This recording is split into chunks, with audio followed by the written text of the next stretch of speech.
Hello po mga katokis at sambayanan karerista. Isang maligayang umaga naman po sa inyo ang hatid ng Mangkelos TV at harinaway nasa buti po kayong kalagayan. Narito po ngayon tayo upang ibigay naman sa inyo ang aking mga giya ngayong araw na to, Sabado, August 30, 2025 na pangarera. At magsisimula po ito ng alas 4 ng hapon, binubuo po ng itong pangarera na may kakapalan po ang pagkaka-line up.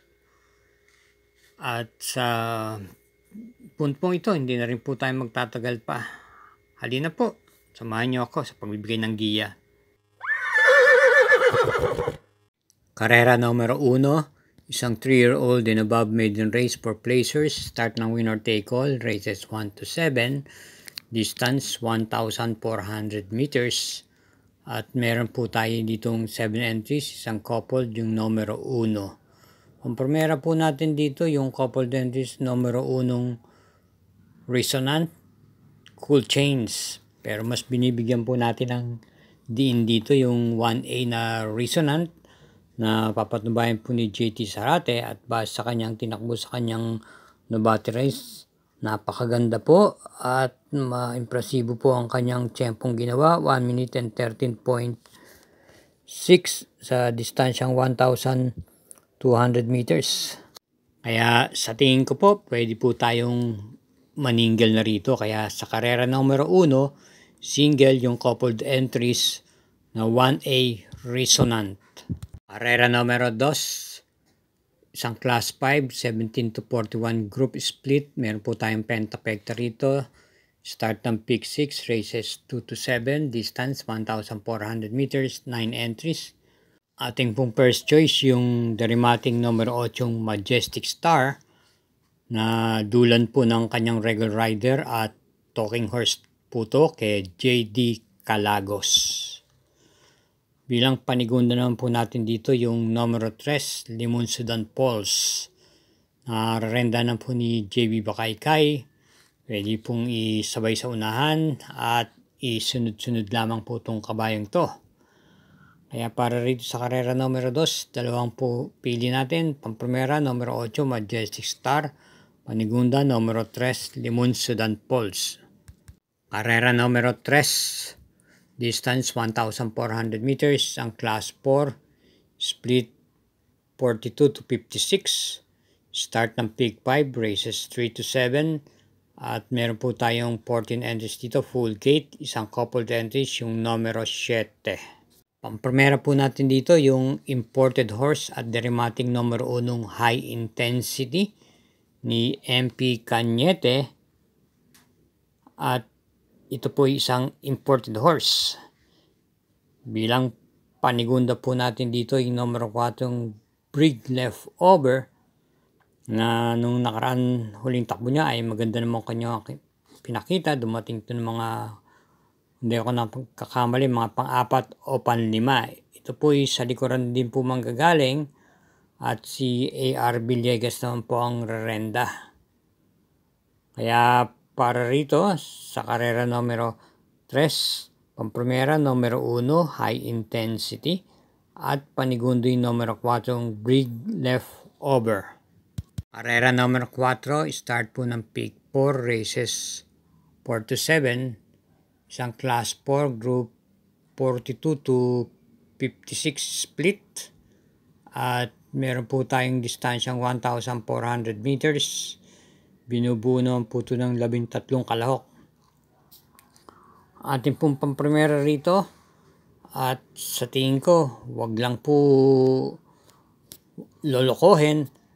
Ay patok po ito rito yung numero 8, Cat Bell. Sa patnubayan po ni JB Hernandez. Alam niyo naman po ang mga nakakalaban nito, mga bigatin po. Kaya sa tingin ko, single na po ito rito, numero 8, Cat Bell. Muli po tayo nagpapaalala, huwag po tayong makakalimot na kaugalingan po natin mag-subscribe.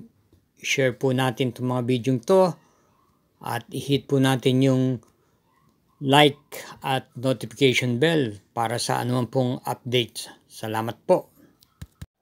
Karera numero 5, Distance 1,400 meters. Ang class 4, split group 42 to 56. Meron po tayong 12 kalahok dito at isa pong coupled entries yung numero 11.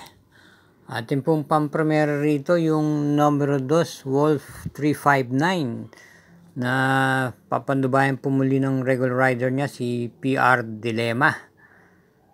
Pwede pong i-pacing at iparimate at base sa kanyang mga nakaharaan huling takbo, maganda po naman ang kanyang pinapakita. Ng pinakahuli ay dumating po ito ng tersera pwesto.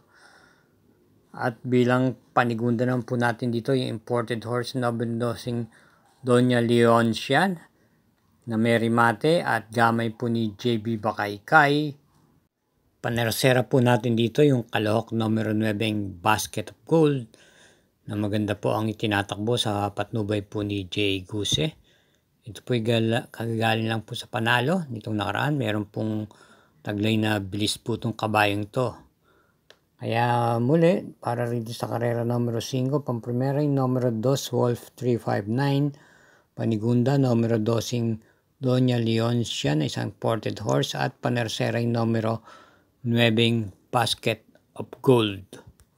Karera numero 6, penultimate race. May distansyang 1,400 meters, ang class 4, group 42 to 56 split. Meron po tayong pentapekta rito at maganda po itong pangarerang to dahil ito po yung mga nagsisulputan na baguhan na may buti naman pong mga imported horse. Meron po tayong 11 kalahok dito at bilang pampremera po natin yung mas batak na sa laban dahil nasasabak na po sa mas malaking karera at mabibigat din pong pangunahin na imported horse, yung numero 9 Gain. Ito po ay pwedeng i-pacing at iparimate at papanubayan po ni JPA Guse. Bilang panigunda naman po natin dito yung numero 1 Wild Conqueror na nagpapakita po ng gilas ng nakarang takbo niya. Ito yung may taglay pong bilis at muli pong rerendahan ni JT Sarate. Panersera naman po natin dito yung numero 7 Manila de Bay na papanubayan po ni Pops M. Cabalejo.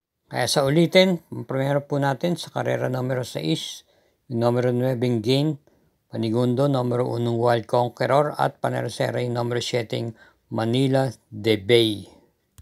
Karera numero 7, last daily double, para tiyan po ng winner take all, pick 6, pick 5 at pick 4 at meron po tayong super 6 dito.